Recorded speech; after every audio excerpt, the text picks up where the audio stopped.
Olá, amigos.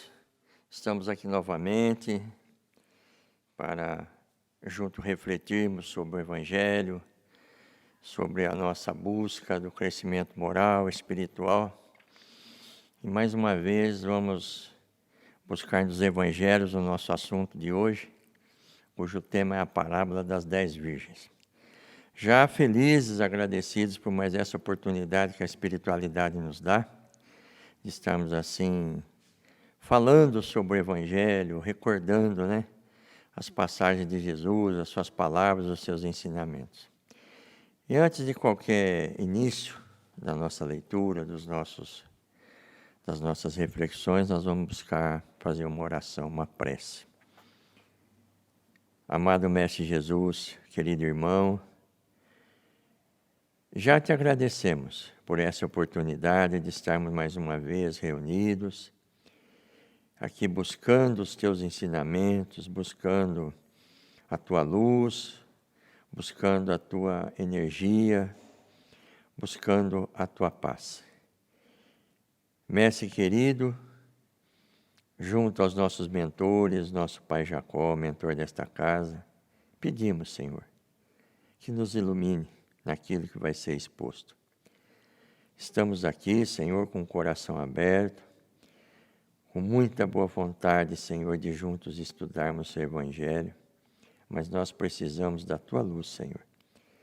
Que as palavras aqui colocadas, Senhor, sejam colocadas com luz, com entendimento, e possa assim, Senhor, servir de progresso, de crescimento por aqueles que nos ouvem. Vibramos, Senhor, pelos lares, pelas famílias, pelos hospitais, por todos, Senhor, que estamos juntos, emanados, Senhor, nesta dificuldade, na luta com essa enfermidade terrível. Nos ajuda, nos ilumina, em tudo, Senhor, dá-nos a Tua luz, que assim seja. Então vamos dar início nas nossas reflexões, como nós já dissemos, a parábola das 10 virgens. Então é notório, já é claro para nós, a técnica pedagógica em que o mestre usava para atingir as multidões. E era comum na época, quando ia se explanar algumas coisas, assim, bem sintetizado pelos rabinos, aqueles senhores que apresentavam, achavam formas de apresentar a lei, de estar diante do povo, sempre usando essas parábolas, esses comentários, essas histórias, vamos dizer assim, o qual iam se encaixando dentro dos ensinamentos que eram proferidos.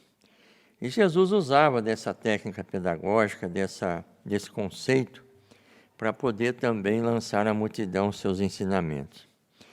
O objetivo é que atingisse o máximo de corações, que trouxesse as reflexões. Porque se ele simplesmente desse os ensinamentos, talvez não ficasse assimilado, ficasse bem destacado aquilo que ele gostaria de passar. Então, quando ele lançava a parábola, e era, vamos dizer assim, jogado para aquela multidão, cada um recebia dentro do seu aspecto intelectual, espiritual, e cada um buscava aquilo que poderia estar refletindo. E hoje a parábola das 10 virgens. Eu gosto de ler o assunto, a parábola. Porque se nós formos comentando, às vezes pode faltar alguma coisa, ou nós distorcemos alguma coisa do que está escrito. Então a parábola diz assim, que o reino dos céus será semelhante a 10 virgens, tomando suas lâmpadas, saíram ao encontro do esposo, onde 5 delas eram insensatas e 5 prudentes. As insensatas, tomando as suas lâmpadas, quer dizer, as suas lamparinas, não levaram azeite consigo. As prudentes, porém, levaram azeite em seus vasos e em suas lâmpadas. Devorando o esposo, todas elas sentiram sono e adormeceram. Mas à meia-noite ouviu-se um grito: aí vem o noivo. Saem ao seu encontro e logo se levantaram todas, aquelas virgens, e prepararam as suas lâmpadas. As prudentes logo seguiram ao encontro do noivo, ou dos noivos, tendo suas lâmpadas abastecidas de azeite. Porém, as insensatas não conseguiram manter suas lâmpadas acesas por falta do azeite. Então as insensatas disseram às prudentes: dá-nos do vosso azeite, porque as nossas lâmpadas estão se apagando. E as prudentes, porém, responderam: não seria o bastante para nós e vós, e depois aos que vendem e comprai para vós. Enquanto elas foram comprar o azeite, chegou o noivo e as que estavam preparadas. Entraram com ele ao banquete de núpcias, e fechou-se as portas. Finalmente chegaram as outras virgens e disseram: Senhor, Senhor, abre-nos. E ele respondendo disse: em verdade vos digo, não vos conheço. E Jesus quis passar. O que Jesus quis passar por essa parábola? Qual a mensagem, né? E diz assim: vigiar, portanto, porque não sabeis nem o dia e nem a hora em que o Filho do Homem há de vir. Essa é a parábola. Então agora nós vamos buscar as nossas reflexões. 10 virgens, quer dizer, todas na mesma situação de igualdade, né, na sua condição de moças, de virgens, e cabia a elas estar preparadas com azeite em suas lamparinas. As prudentes cuidaram logo de abastecer suas lâmpadas, deixar em ordem, né, para que pudessem assim participar das bodas, entrar com os noivos. Mas as insensatas, na Bíblia, em alguns pontos, chama de loucas, né? Não se preocuparam, antes levando a menosprezo aquilo que precisavam estar fazendo. Não é? No aspecto igualdade, todas virgens, no mesmo patamar. O que Jesus quer dizer com esta parábola? Em um ponto de reflexão. Porque o importante para nós, que o Evangelho, as parábolas em si, elas nos trazem muitos pontos de reflexões, infinitos pontos, onde você vai buscando o assunto, você vai tratando o assunto, e parece que como uma caixa mágica você vai tirando dali aquilo que você precisa refletir. Nós fomos criados simples e ignorantes, todos da mesma maneira, da mesma forma, na mesma simplicidade. E foi-nos dado um ponto de partida para a nossa evolução, para o nosso crescimento. Uns penderam para o bem, tiveram prazer no bem, iniciando o processo evolutivo no bem, e cada ponto, cada passo benéfico dado na vida foi trazendo isso uma felicidade, foi trazendo isso uma leveza, uma paz de espírito. E isso foi dando incentivo, foi dando energia ou combustível necessário para que continuasse promulgando o bem. Outros penderam para a ignorância, não vamos falar em mal, vamos falar em ignorância, permanecendo na ignorância. Outros permanecendo na mesmice, achando que da forma que estavam bem. Mas o que importa para nós foi nos dado uma lâmpada ao nosso coração, nosso espírito, para que pudéssemos buscar esse azeite. Quando fala aqui em comprar, o que é comprar? Para que possamos comprar alguma coisa, nós temos que ter o quê? A condição financeira para isso. Através do trabalho, né? Então, nós adquirimos a condição e vamos lá e compramos alguma coisa. E como que nós vamos comprar o nosso azeite espiritual? Através do nosso empenho, através do nosso esforço. Através da luta que nós, na verdade, as provas que nós vamos passando, a própria expiação, que vão nos servindo de aprendizado, vão nos servindo de luz, né? Exercitando em nós a paciência, a humildade, a resignação, E quando ele fala aqui que é chegando à meia-noite, né? Chega o esposo, quer dizer, e todos se levantam, 5 com azeite, 5 sem azeite. É quando nós entramos numa grande prova e para nós parece que estamos numa escuridão, estamos numa situação difícil, parece que tudo fica enegrecido. E no final dessa prova nós temos o sucesso de estarmos com a nossa vasilha cheia, de humildade, de vitória, vamos dizer assim. Porque quando se fala em vitória no final de uma prova, não é engrandecendo, não.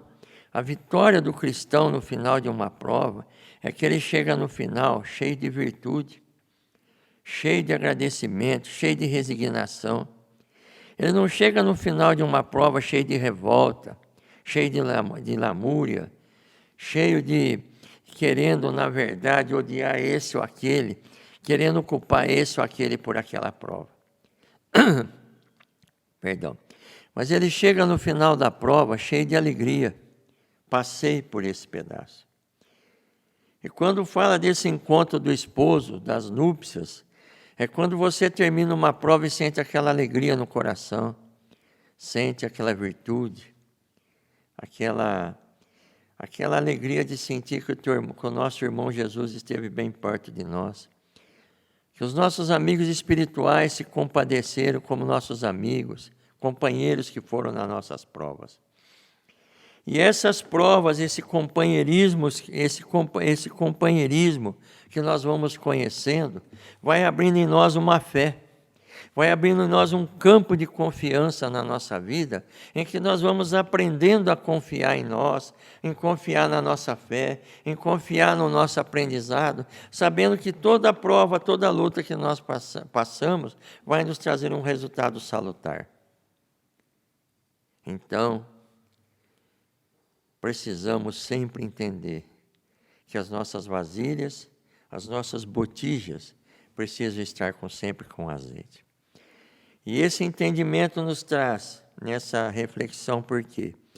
Porque quando diz aqui que não sabem nem o dia e a hora que o mestre vai voltar, não estamos falando aqui em desencarne, não. Estamos falando aqui nos momentos em que, na verdade, a visitação de Jesus, a visitação do nosso mentor espiritual, dos nossos companheiros se fazem presentes na nossa vida.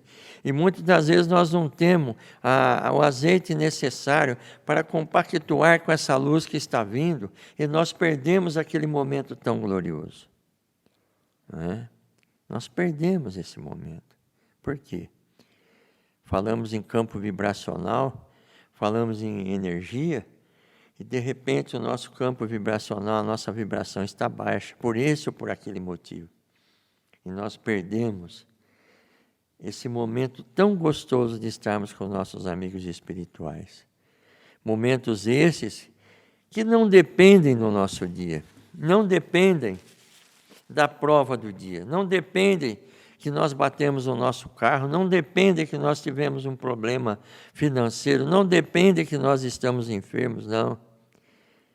Esse encontro depende do quê? De nós estarmos sempre com o coração aberto, preparados, entendendo que tudo na nossa vida é aprendizado. Porque quando Jesus ensinava por parábolas, ou mesmo os seus sermões, Jesus não veio trazer condenação, não. Jesus veio trazer ensinamento. Eu não vim aqui para destruir a lei, eu vim para, na verdade, acrescentar a lei. Quer dizer, os ensinamentos estavam ali, a lei estava promulgada, mas precisava que essa lei saísse de umas pedras em que Moisés colocou e viesse ter vida, né, através da virtude dada pelo Mestre, através dos seus sermões, das suas parábolas, das suas pregações, dos seus exemplos, viesse esses ensinamentos ter vida, viesse ter virtude e tomar os nossos corações. Então é isso que nós precisamos refletir. Estarmos com a nossa lamparina pronta, com o azeite. É esse azeite que nos dá condição de uma hora em que um amigo nosso, alguém da nossa família, Alguém da nossa convivência chega perto de nós desesperado, precisando de um apoio moral, precisando de uma energia positiva, e nós temos condição de ajudar. Não é dar do azeite, não. É dar condição, estando a nossa luz acesa, que essa pessoa também, junto de nós, possa ter luz. É o pai de família, a mãe de família, cristãos, que através da luz, através do vosso azeite, na verdade, coordenam uma família, educam seus filhos, estruturam um lar. Isso, sim, é ter esse azeite pronto. Então, a parábola das 10 virgens representa também o processo evolutivo do espírito, rumo à sua perfeição intelecto-moral. Jesus compara o reino dos céus, ou seja, o reino dos bem-aventurados, com 10 virgens.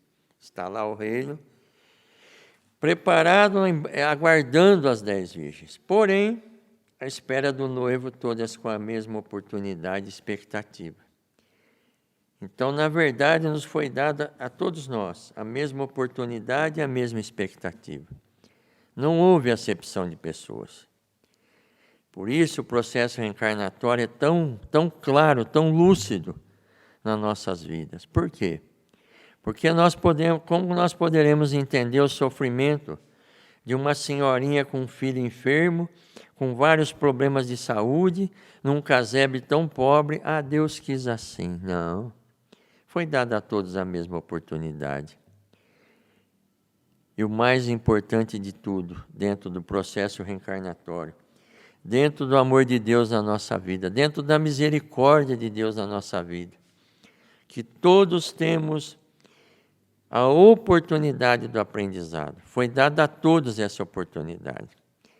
A escola da vida, do crescimento espiritual, está com a porta aberta. Materialmente falando, quem tem um poder aquisitivo melhor procura melhores escolas, não é? Dependendo daquilo que consegue pagar a mensalidade para os filhos, vai procurando melhores escolas. Quer dizer, vai tendo as suas escolhas dentro do seu poder aquisitivo. A nossa escola não.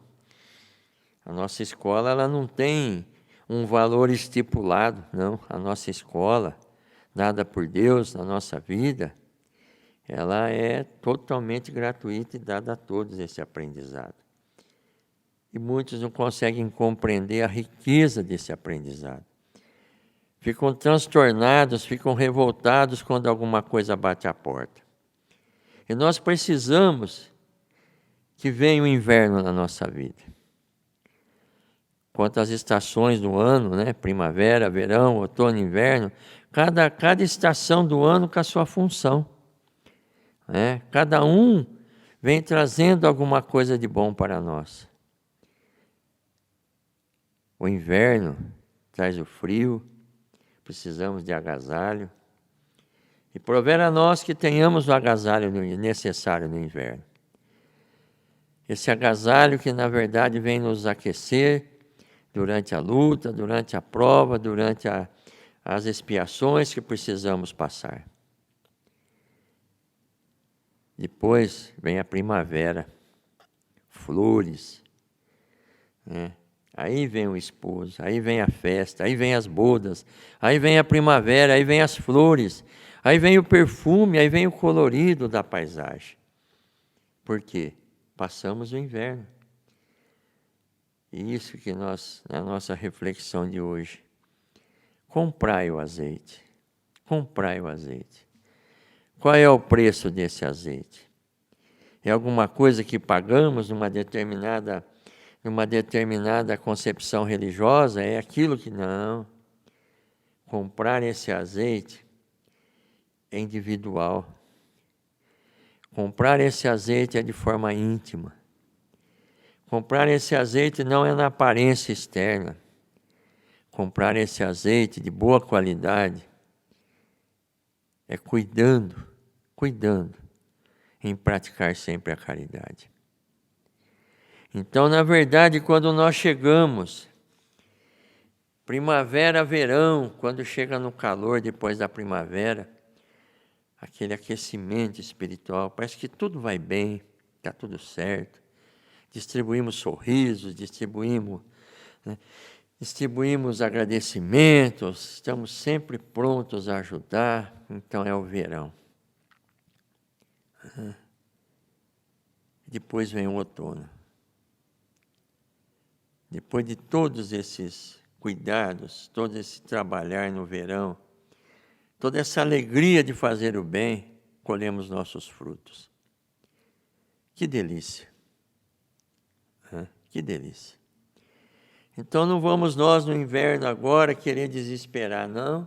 Tudo tem um tempo, tudo tem um momento. Agora, importante na nossa reflexão, dentro da parábola das 10 virgens, por mais que nós compremos esse azeite, trabalhamos, lutamos, e vamos buscando um azeite de boa qualidade com todo o nosso esforço, precisamos ter uma botija limpa, precisamos ter uma botija em condição de armazenar esse azeite. A reflexão ela vai se abrindo, que nós estamos entendendo. Como está o nosso coração? Como está a nossa botija? Cheia de ódio? Cheia de rancor? Cheia de maledicência? O azeite vem. Estamos comprando, estamos nos esforçando. Estamos, na verdade, buscando uma melhora para o nosso irmão, para a nossa família. Mas lá no íntimo do nosso coração, existe uma falta de perdão, existe um ódio, que de tempo em tempo, ao dormir, eu me lembro de uma determinada pessoa e parece que me dá até náusea. Não. Vamos deixar a nossa botija em ordem, deixar o nosso coração em ordem para que esse azeite venha a ser armazenado de forma adequada. Na verdade, as reflexões vêm vindo para que possamos o quê? Entender a importância do perdão na nossa vida.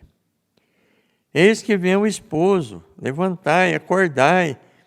Levantai, elas adormeceram. Naquele processo de espera, elas adormeceram. E nós não podemos adormecer. Às vezes nós dormimos no comodismo. Ficamos ali parados. Vamos entender a surpresa daquelas virgens, das insensatas, na hora que aquelas outras entraram para as bodas. Dai-nos do vosso azeite, dai-nos do vosso azeite. Não. O que nós temos aqui, porventura, não dê nem para nós e nem para vocês. Nós também vamos ficar sem. Por quê? A busca desse azeite é inteiramente individual. Minha família é espírita há tantos anos, minha mãe, meu pai, e fica naquela sombra ali. Não. Vamos fazer a nossa parte, vamos buscar a nossa parte. E outra coisa, nada de cargo, de função. Eu sou isso, eu sou aquilo. Isso não importa, isso aí é só a vasilha onde vai o azeite. Isso aqui é a vasilha onde é colocado o azeite. O que nós precisamos é comprar esse azeite. Para uns é tão difícil, para outros é mais fácil, porque conseguem entender a necessidade de amar o próximo. Quanto mais o potencial de arrogância, o potencial de orgulho, o potencial de egoísmo, mais difícil é a compra desse azeite. E nós ficamos negociando. Não tem como negociar esse azeite. Não é bem assim, deixa para depois eu faço. Aí é a hora. Não sabeis o dia nem a hora em que o homem há de vir. Esse processo de aprendizado, quando a prova bate na nossa porta e nós não temos azeite suficiente, aí vem o desespero. Aí vem a inconformidade, aí vem a revolta. Mas o importante é sempre ter o quê? A observância naquilo que o Mestre nos traz. Comprai o vosso azeite. Trazei as vossas botijas sempre cheias. Dentro dessa reflexão, irmãos, nós temos uma mania, não é? E quando tudo vai bem, nós esquecemos até de orar. Vai indo tudo bem. Está tudo certo, tudo no verão, né? Aquele verão maravilhoso, tudo está dando certo. Onde você põe a mão, o negócio prospera e vai, esquece de orar. Esquece de agradecer a Deus. Esquece, na verdade, até do evangelho no lar. Esquece, às vezes, de exercitar o carinho, o afeto dentro de casa. Se torna materialista. Totalmente envolvido com dinheiro, com a ganância. Então, esses cuidados nós precisamos ter. Para encerrar o nosso assunto, podemos dizer o quê? Que estamos num caminho de aprendizado. Estamos na marcha do progresso. As bodas é o prêmio da perfeição alcançado depois de inúmeras jornadas evolutivas, várias encarnações. Diante desse processo, Jesus enfatiza que parte desses espíritos segue o caminho reto para o homem de bem. Outra metade, outra parte, escolhe o caminho mais demorado da evolução espiritual. Não está dizendo aqui o caminho da destruição, o caminho da perdição, ou o caminho da condenação, não. Está dizendo o caminho mais demorado. Porque quando nós processamos o bem, a nossa encarnação, os nossos processos encarnatórios vão se abreviando. Agora, quando vem numa encarnação processando a ignorância, o mal, enfim, vai o quê? Essa não deu certo, vamos fazer a outra, começa tudo de novo. E assim é o aprendizado. Demora um pouco mais, demora. Mas nenhuma das ovelhas do meu pai se perderão. Nenhuma das ovelhas.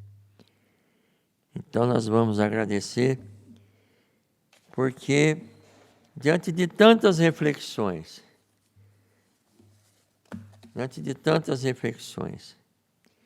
nós buscamos sempre, todos recebemos nossas lâmpadas, as consciências para orientar-nos em todos os caminhos retos, onde o livro dos Espíritos, Kardec pergunta aos Espíritos, onde Deus coloca as suas leis, escreve as suas leis, e eles respondem, na consciência.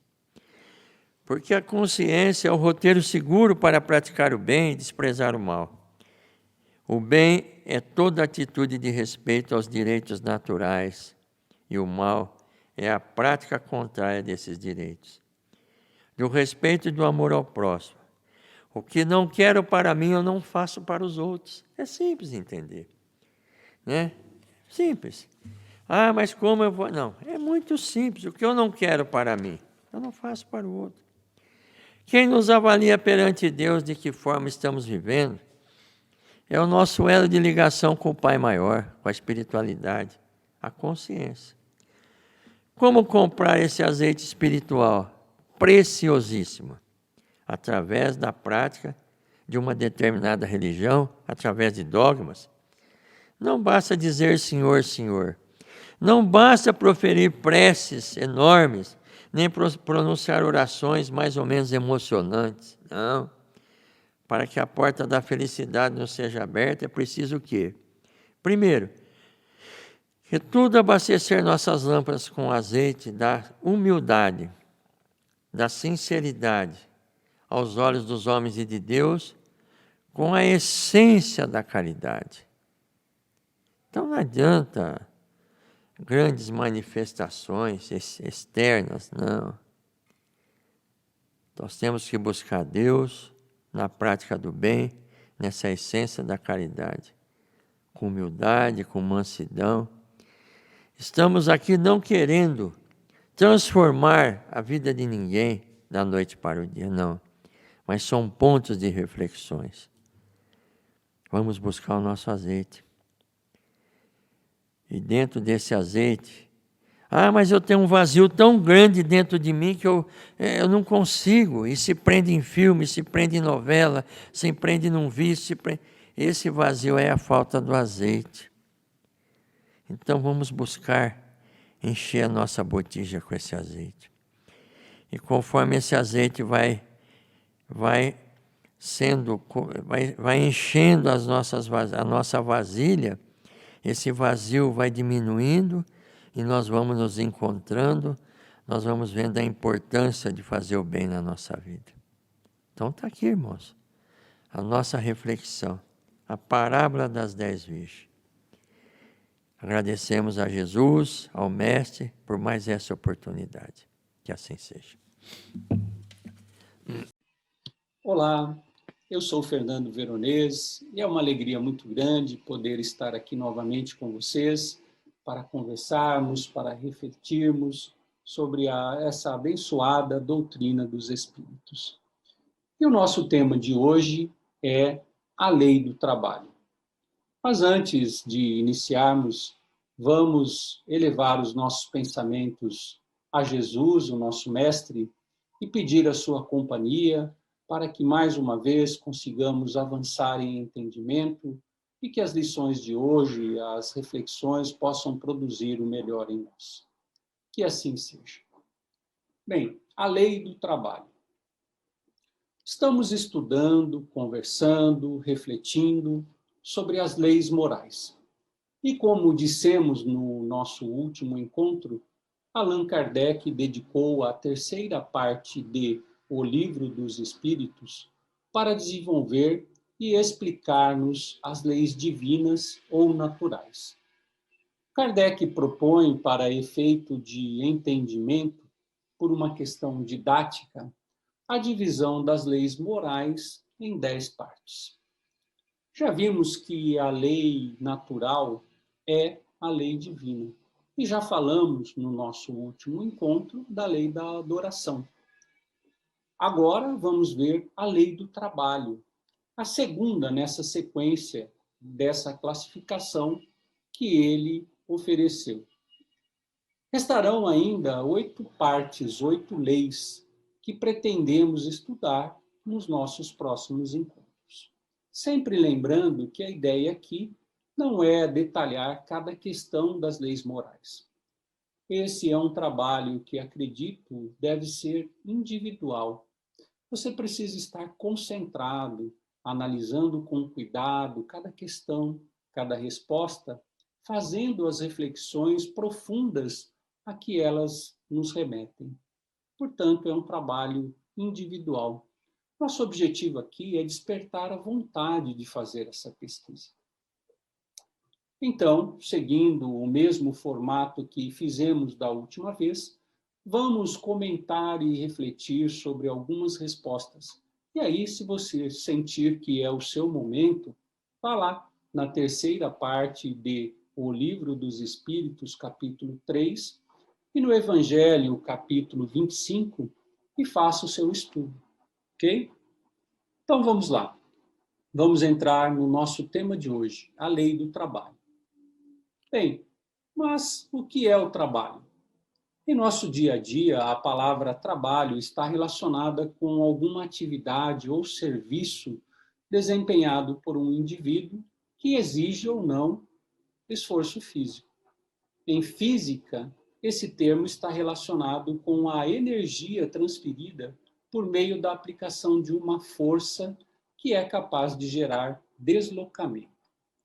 Mas muito de nós encaramos o trabalho como um fardo, uma coisa ruim, e para muitos até algo escravizante.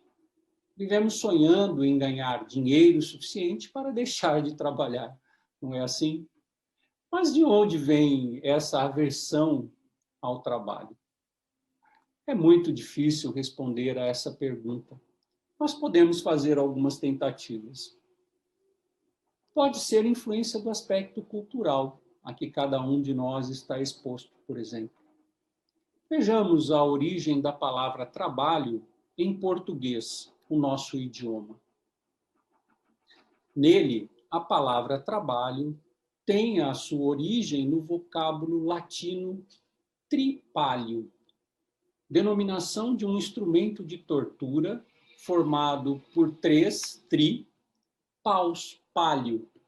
Desse modo, originalmente, trabalhar significava ser torturado no tripalho. Por sua vez, o latim é oriundo da região do Lácio, em Roma, e deu origem às chamadas línguas românticas, entre elas o nosso querido idioma o português. Quem eram os torturados na antiga Roma?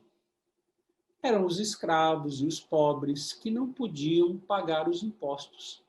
Assim, quem trabalhava antigamente eram as pessoas destituídas de posse.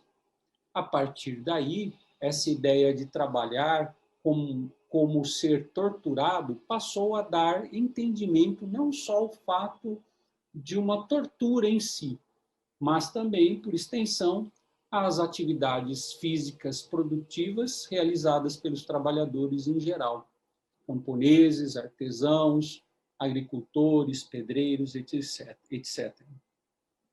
Então, o significado da palavra trabalho contribui no seu aspecto cultural para uma visão desagradável dessa atividade diária tão importante na vida do homem.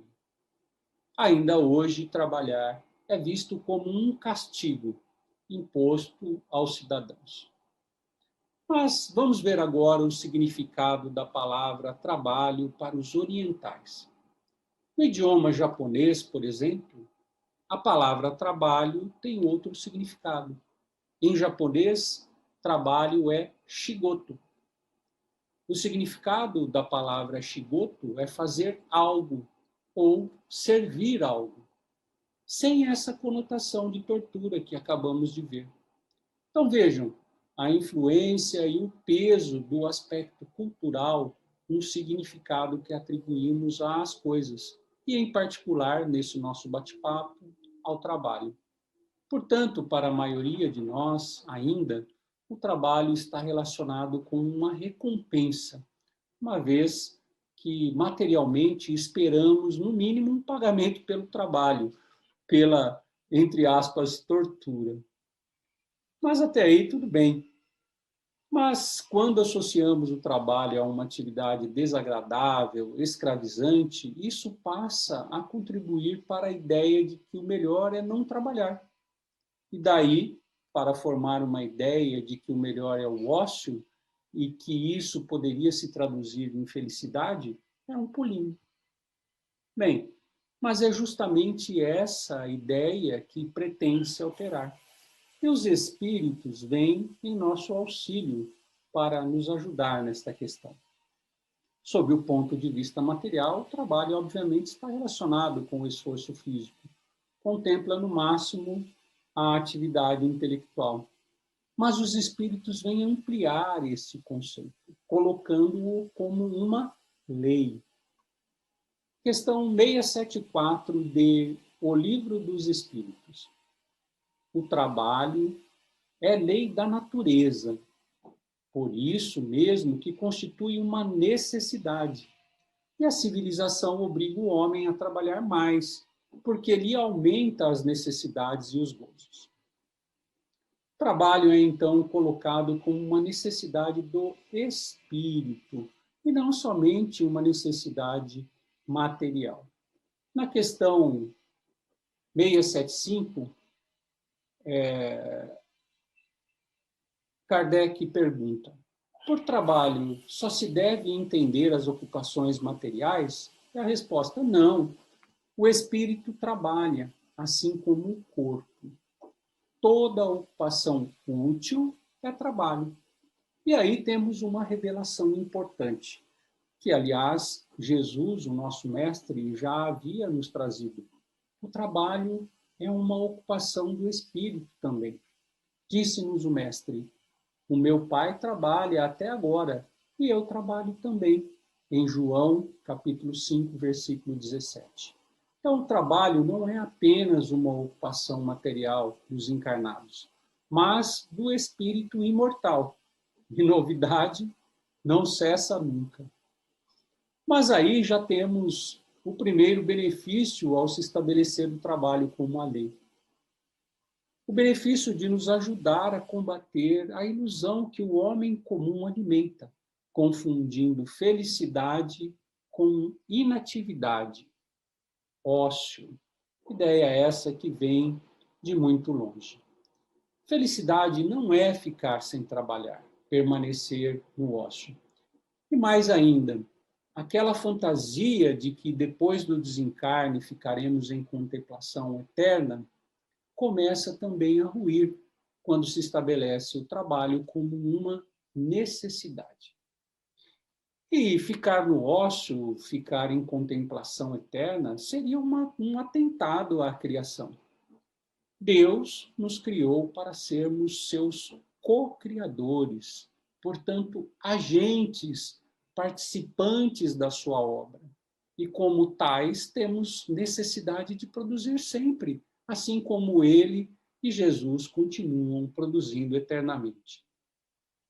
Em um dos mais famosos livros de Chico Xavier, ditado pelo espírito André Luiz, que se chama Nosso Lar, encontramos, a partir do capítulo 26, diversas narrativas em que André Luiz nos relata intensa atividade em uma colônia espiritual. Sim, a vida continua lá e com muita atividade. Vejam esse trecho no final do capítulo 26 deste livro aí, deste livro Nosso Lar. André Luiz, espírito, está em companhia de Tobias, seu novo acompanhante nas tarefas que irá assumir, e caminham pela cidade colônia Nosso Lar, rumo às câmaras de retificação, onde ele, André Luiz, assumirá um novo posto. E ele nos conta, abre aspas, atravessamos largos quarteirões, onde numerosos edifícios me pareceram colmeias de serviço intenso. Percebendo-me a silenciosa indagação, um novo amigo esclareceu. Temos aqui as grandes fábricas de Nosso Lar. A preparação de sucos, de tecidos e artefatos em geral dá trabalho a mais de 100.000 criaturas que se regeneram e se iluminam ao mesmo tempo. Fecha aspas. Fiz essa citação para falarmos do trabalho no plano espiritual, mas não quero aqui causar problemas de entendimento com a vida espiritual. Nessa colônia, devido ao grau de evolução dos espíritos que ali estão sendo socorridos, existe a necessidade ainda de se ter uma ocupação praticamente material. Por isso temos ali, por bondade dos espíritos superiores, as fábricas que permitem ao espírito ainda necessitado deste recurso para a sua elevação cumprir com o seu propósito. Mas, à medida que o espírito vai se desmaterializando, seu trabalho se torna mais sutil, na medida que suas necessidades também se depuram. Mas não percamos o tema trabalho de vista. No Evangelho segundo o Espiritismo, encontramos no item 3 do capítulo 25. Abre aspas. Se Deus houvesse isentado o homem do trabalho do corpo, seus membros estariam atrofiados.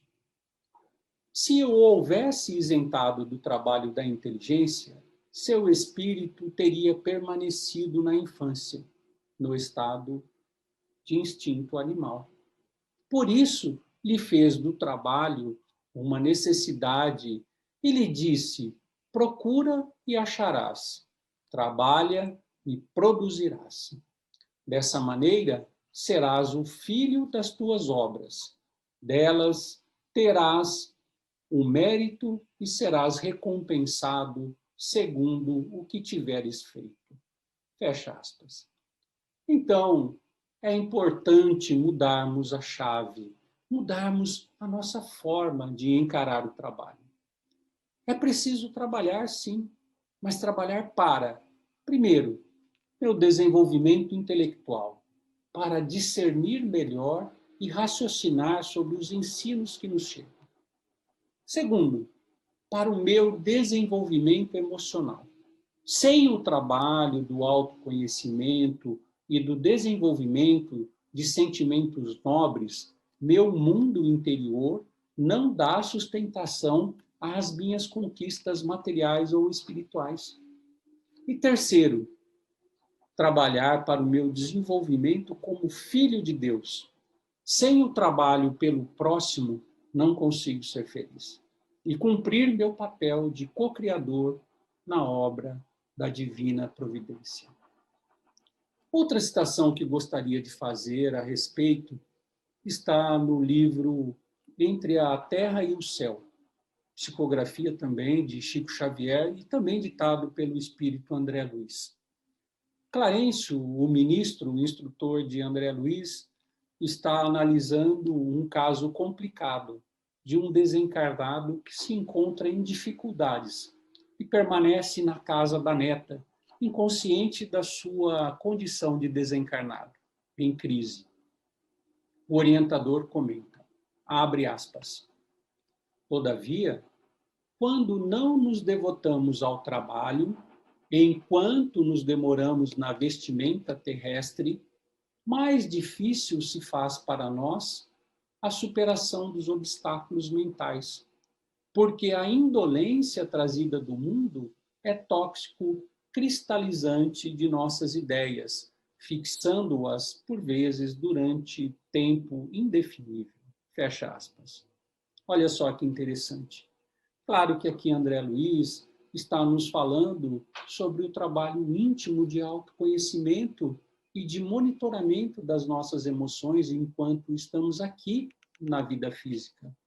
Trabalho que pode nos ajudar a lidar melhor com as circunstâncias que iremos nos deparar no plano espiritual. Então vejam, nesta situação, o exemplo de que o trabalho não é um fardo. Como explicado acima pelos espíritos, o trabalho é uma necessidade enquanto estamos aqui encarnados. Falamos do trabalho, do esforço, do autoconhecimento que nos permitirá reformar as nossas atitudes perante a vida e o mundo, contribuindo para a nossa evolução espiritual. Não nos esquecendo nunca que somos espíritos encarnados e, portanto, o trabalho em todos os sentidos, no material e no espiritual, é uma necessidade e, portanto, figura como uma lei moral. Mas sigamos com o Livro dos Espíritos. Questão 678. A natureza do trabalho está em relação com a natureza das necessidades. Quanto menos materiais são estas, menos material é o trabalho. Mas não deduzais daí que o homem se conserve inativo e inútil. A ociosidade seria um suplício em vez de um benefício. É o que falamos há pouco. Quanto mais desmaterializado o homem, mais desmaterializadas as suas necessidades. Mas essa é a questão. Como tornar as nossas necessidades menos materiais? Praticando as leis morais. Nos ensinam os espíritos que, quando isso acontecer, teremos uma ordem social baseada na justiça e na solidariedade, e assim também estaremos melhores. E aí entramos no trabalho que devemos empreender como espíritos imortais. Temos uma grande responsabilidade com o nosso desenvolvimento espiritual. Podemos ganhar muito tempo em nossa trajetória se nos atentarmos ao ensinamento dos espíritos superiores, realizando o trabalho material que nos compete aqui na Terra, mas visando sempre o bem e mirando no objetivo principal, que é o nosso avanço moral e que acrescentará valor ao nosso espírito. Mais uma citação de mais uma obra de Chico Xavier, também pelo espírito de André Luiz, no livro Libertação, nos dá a receita completa. Abre aspas.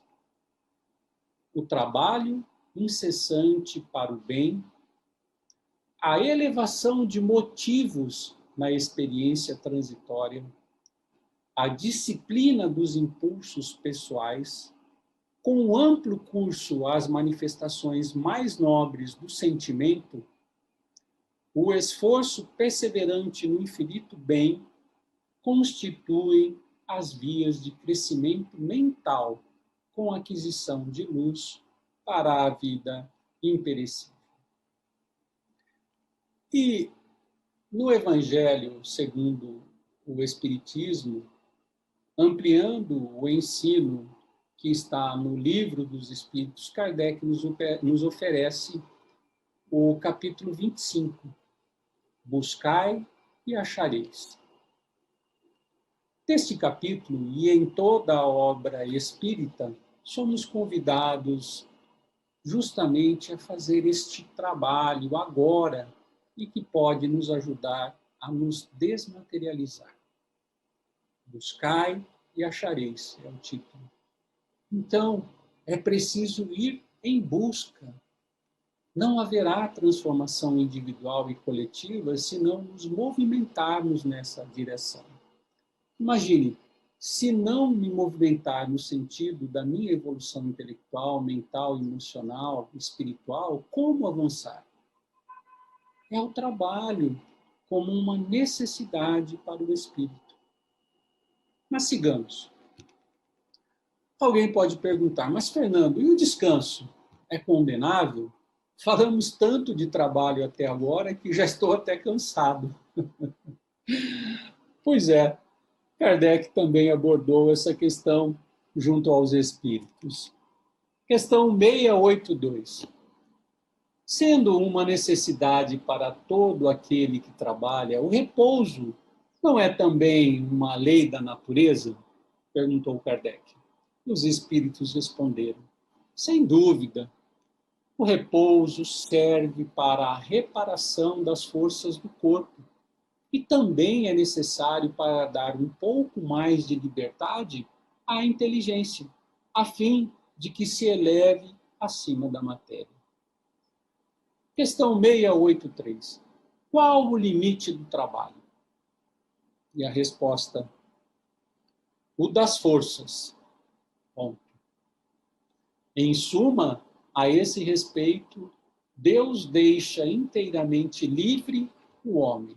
Então vejam, repousar também é necessário.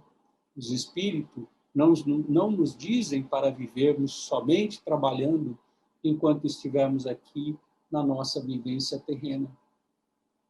E pensando sobre isso, me lembrei de outra questão, de O Livro dos Espíritos. A questão 401. Kardec pergunta nessa questão 401. Durante o sono, a alma repousa com o corpo? E a resposta: não. O espírito jamais está inativo. Durante o sono, afrouxam-se os laços que o prendem ao corpo.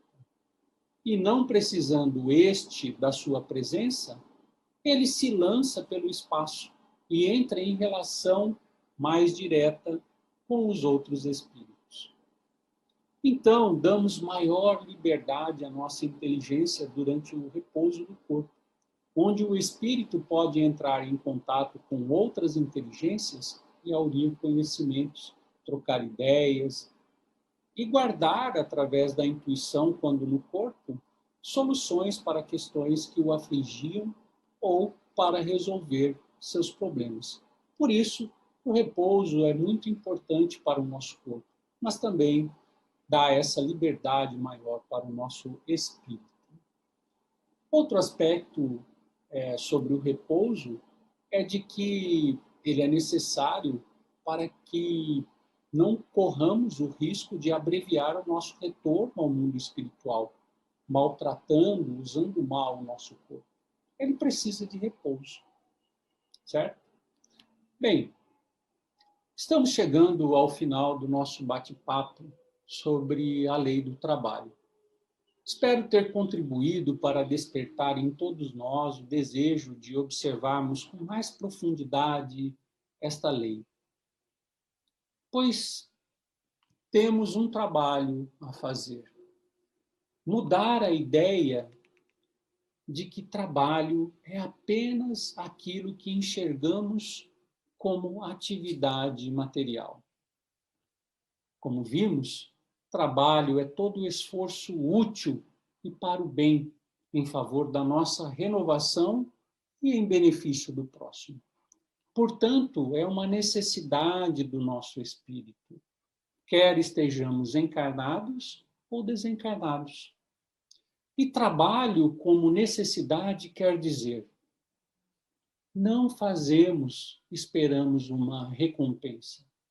Fazemos para nos modificar e regravar em nossa mente, em nosso arquivo de experiências, uma melhor qualidade, uma melhor virtude ao nosso espírito. Fazemos o nosso trabalho de transformação para nós, não para modificar o outro. Agora, para tudo isso, é preciso saber qual o meu propósito. Para que trabalho? Lembram-se, buscai e achareis. Mas o que busco? Bem, o que é material é recurso para a minha melhoria. O objetivo principal da nossa vida, da nossa existência, é o espiritual, é a minha transformação para melhor. Então, nossa ideia de trabalho precisa evoluir de trabalho por recompensa para a ideia de trabalho por amor. Repito, que é necessário aprofundar o estudo dessa importância lei divina e de todas as demais, estudando o capítulo 3º da terceira parte de O Livro dos Espíritos e o capítulo 25 de O Evangelho segundo o Espiritismo, de forma criteriosa, analisando e refletindo sobre os ensinamentos ali contidos. Gostaria de encerrar com mais uma citação de André Luiz, Espírito, na psicografia de Chico Xavier, que está na obra Os Mensageiros. Abre aspas.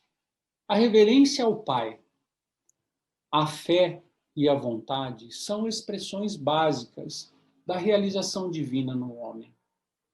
Mas não podemos esquecer que o trabalho é necessidade fundamental de cada espírito. Fecha aspas.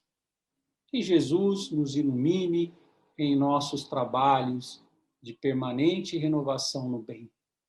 Muito obrigado pela sua atenção e até uma próxima oportunidade.